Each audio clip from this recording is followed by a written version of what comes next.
কিন্তু মানুষের মন থেকে যখন চিন্তা মঞ্চ বলেছে যে আপনারা সারা বাংলাদেশে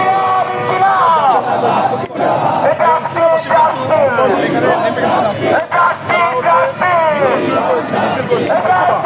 এই জনস্রোত আরও বাড়বে, আরও অনেক বাড়বে এবং সারা বাংলাদেশের প্রত্যেকটা জায়গায় জায়গা থেকে প্রত্যেকটা এলাকায় পাড়া মহল্লা সব জায়গা থেকে মানুষ জেগে উঠবে, কথা বলবো আবার বিষয়ে যাতে রাস্তা যদি ভুলে যায়।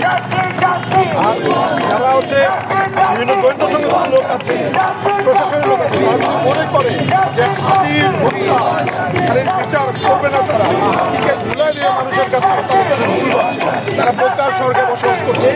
আমরা হাতিকে ভুলবো না, আমরা আমাদের নেতা হাতিকে ভুলছি না যতক্ষণ পর্যন্ত না আমাদের নেতা শরীফ ওসমান হাতির বিচার নিশ্চিত হচ্ছে, ততক্ষণ পর্যন্ত আমাদের সংগ্রাম চলছে। আমাদের এই হত্যার বিচার না হলে গণবিস্ফোরণ হওয়ার কি কোনো সুযোগ আছে কিনা বা তৈরি হতে পারে কিনা? এটা তো জাস্ট মানুষ একটা সিম্পল নমুনা দেখায়।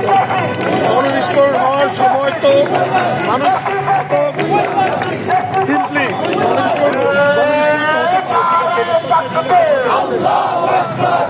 এবং জুলাই বিস্ফোরণ হতে যে যারা প্রাণ বা নেতৃত্ব দিয়েছিল তাদের মধ্যে হাদি একজন। হাদির আজকে হাদি হত্যার বিচার হয় নাই, তো হাদির জন্য কি মানুষ নামবে না রাস্তা? আপনার মনে হয় না? অবশ্যই নামবে। হাদির হত্যার বিচার নিশ্চিত করে এই জনতা ঘরে ফিরে যাবে ইনশাআল্লাহ।